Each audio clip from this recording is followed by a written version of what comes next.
Agar bu videoni oxirigacha ko'rmasangiz, ehtimol hayotingizdagi eng katta imkoniyatni o'tkazib yuborgan bo'lasiz. Demak, boshladik. Biz ko'pchiligimiz hayotda muvaffaqiyatga erishishni xohlaymiz. Unga rejalar tuzamiz va tezroq natija kutamiz, ammo natija bo'lmaydi. Men ham shunday qilardim, ammo natija bo'lmagan. Lekin shunday formula topdim, bu albatta faqat plyusga ishlaydi. Diqqat bilan eshiting.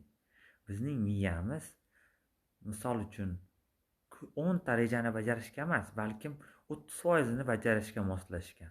Biz ham aynan shunday qilishimiz kerak. Ya'ni har kuni ertalab 5 daqiqa vaqt ajratib 3 ta savolga javob bering.